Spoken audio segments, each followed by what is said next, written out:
과일 가게에 일부러 좋은 수박으로 부탁해서 가져갔는데 그런 말을 들은 친구 Y는 마음에 듣지 않았습니다. 너무 서운했던 것입니다.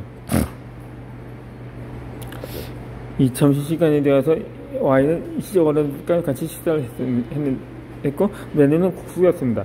집에서 같이 만들어 먹었는데 Y는 당연히 국수 만드는 것을 도왔습니다. 식사를 후 설거지까지 깨끗하게 마무리하고 집에 갔습니다.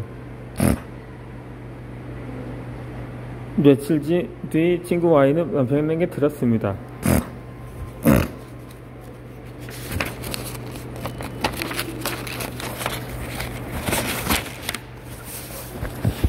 시장에 가서 아무것도 하지 않고 집에서 만든 음식을 그냥 받아 먹었다면서 아니 그런 것은 아니라고 발뺌을 했습니다. 어머니께서 전화로 모두 이야기를 들었다고 합니다. 그러자 그 남편도 나도 국수 만드는 거 준비할 때 도와줬다면서 그리고 설거지까지 해놓고 집에 왔다고 해명을 하는 것이었습니다. 그런데 시어머니는 남편에게 잘못된 사실을 전달을 했습니다. Y는 일부러 복날을 의미하며 어른들을 뵈러 갔습니다. 점심도 같이 맞으면서 함께 대화도 하고 시간을 같이 보냈습니다. 하지만 시작에서는 남편에게 오히려 안 좋은 내용을 전달을 했는데 Y는 그 내용을 들은 뒤에 다시 시작에서 잘해드리고 싶지 않다는 생각을 했던 것입니다. 이 Y가 시작에 수박을 사가면서 보도하기도 한 것은 아니었습니다. 하지만 선생님과 대한 내용은 정답적인 예의 없는 메뉴를 만든 시댁의 태도에 실망을 했습니다. 사소한 말일지 몰라도 Y는 기분이 나빴던 것입니다. 그렇다고 칭찬을 기대한 것은 아닙니다. Y의 입장에서는 충분히 할 수 있는 것이니 시장 어른들에게 최선을 다하자고 했던 마음이었습니다. 그런데 이런 마음을 시작에 대해서 무시하는 것입니다.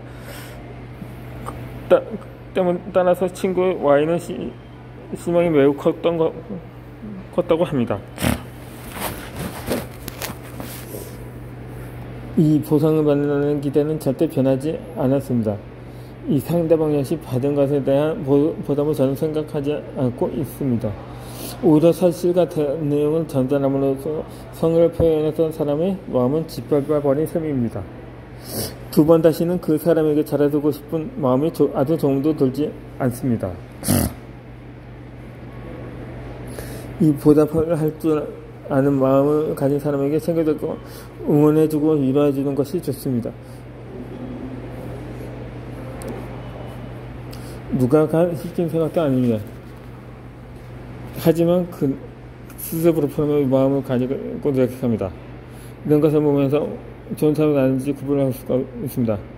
그걸 말하는 사람이 아닙니다. 작지만 자신의 마음에 담긴 비겁한 방법을 말합니다. 한 남자가 살자고 하려고 약속을 뛰어들며 말했습니다. 딸꾹질을 멈추게 하는 약이 있냐고 말입니다. 그러다 약사는 그런 약은 없지만 짝꾹질을 멈추게 하는 방법은 있다고 말하는 것이었습니다. 그렇게 말이 떨어지게 못했고 약사는 남자의 짤기를 세게 때렸고 소리가 날 정도로 때리자 그와 함께 남자는 금방 빨갛게 부어올랐고 영도 모르고 눈앞에 별이 번쩍일 정도로 딸기를 맞는 남자는 얼굴을 감싸치면서 다시 미쳐나가고 소리를 쳤습니다.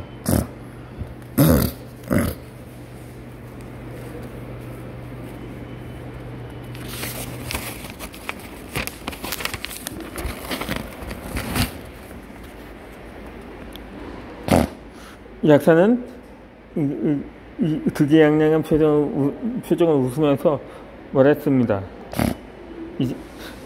어떠냐고 이제 짤국질이 멈췄냐고 했던 것입니다. 그러다 그 사람은 그 손님은 짤국질 하는 건 우리 아버지란 말이라고 하는 것이었습니다. 이외를 속에 착인 한 방에 꽂히는 유쾌한 처세술이란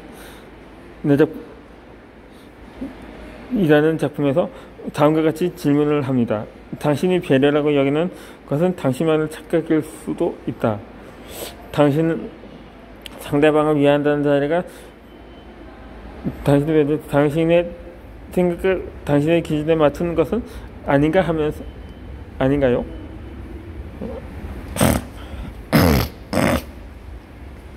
이 상대방을 위한다고 생각을 했습니다. 하지만 다시 생각해보도 상대방에게 직접 물어보고 확인한 적은 없었습니다. 사소한 것을 잘 챙겨줍니다. 응원의 말을 잘하면서 위로해주고 격려해주면 상대방은 감동받는 경우가 많습니다. 그러나 이것을 상대방이 항상 긍정적으로 받아준다는 보장은 없습니다. 가끔은 상대방의 자존심을 상하게 만드는 경우가 있습니다. 나는 좋은 뜻으로 있는데 상대방은 불편할 수가 있습니다. 상대방이 가난하게 보인다고 해서 무작정 도움을 주려고 하면 안 됩니다. 그 사람에게는 상처가 될 수도 있습니다. 만약 상처가 잔잔한 나에게 돌아온 것은 상대방의 좋지 않은 태도입니다. 결국 잘해주려고 하다가 나쁜 마음은 듣습니다. 상대방에게 잘해주는 방법이 오해가 닿지 않으면 먼저 상대방의 이상 표현을 물어보는 것이 좋습니다. 물어보지 못하는 상황이면 무조건 상대방의 입장에서 먼저 생각해봐야 합니다. 좋은 마음도 너무 서두르면 안 됩니다. 다른 사람에게 잘해줄 때는 조금의 보상도 바라지 않는 것이 좋습니다. 하지만 현실 완전은 쉽지 않습니다. 혼자 잘해주고 상처만 갚보다 마음을 사르지 않는 마음으로 지는 것이 더 쉽습니다. 기대하지 않으면 됩니다. 기대가 크니까 실망도 큰 겁니다. 상대방의 보통 마음을 갖고 긍정적인 상관 뜻을 선양해 주면서 기분이 매우 좋습니다.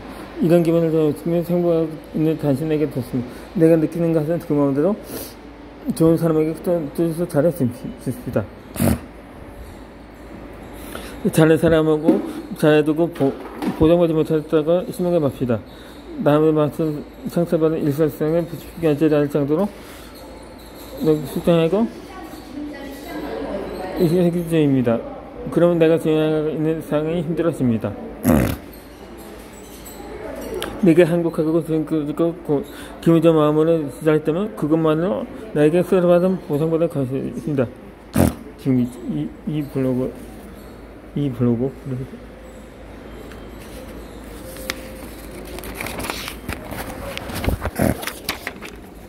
이 뒷담에 흘리는 태연을 가집시다. 이 삶에도 한 번이라도 다른 사람의 이야기를 안 해본 사람은 없습니다. 뒷담화하는 순간에는 즐겁고 재미있을 수 있습니다. 하지만 그 끝이 나면 불안하고 자책감까지 듭니다. 가끔은 자신이 주위에서 뒷담화 할 때도 있고 다른 사람이 하는 뒷담화와 동의함을 같이 할 때도 있습니다. 그리고 어떤 때는 자신의 뒷담화의 대상이 되기도 합니다.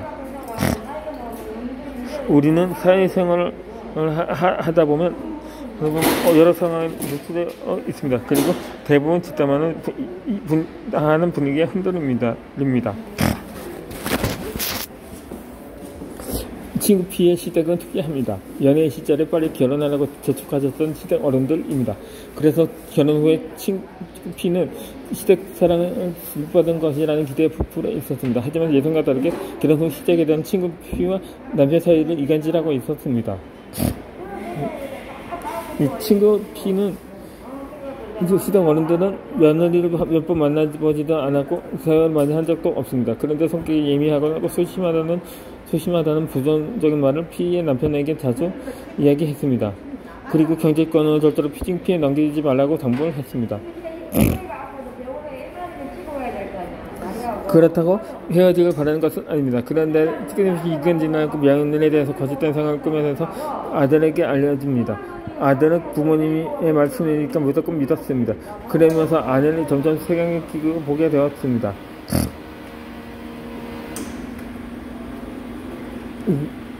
P는 정말 속상했고 정신적으로 피폐해져 갔습니다. 부부 사이에 금이 가는 것을 느꼈고 그 원인이 둘의 문제가 아니라 시댁 어른들의 문제였으니 말입니다. 이 친구 부부에게는 원래 부부싸움이었습니다. 그런데 시댁과의 관련된 사건이 생기면 그날은 무조건 싸움이 되었습니다. 이런 생활이 반복되니까 친구 부부는 힘들었고 지쳐갔습니다. 이 P의 남편은 자신의 중심을 잘 잡고 부모님이 아내의 이야기를 함부로 하더라도 흔들리지 말아야 합니다. 그런데 그렇게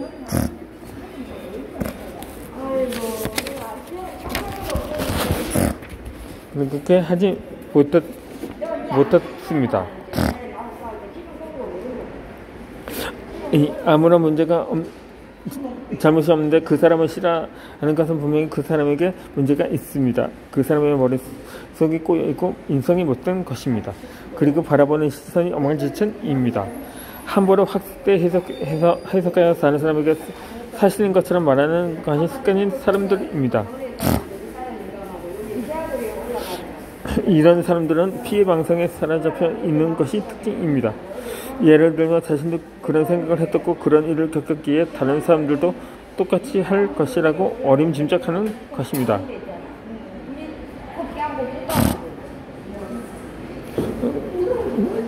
그렇지만 그것은 자신의 잘못은 아닙니다. 그 사람들의 잘못입니다. 그 사람의 잘못은 본인이 자책할 필요가 없으니 기죽지 맙시다.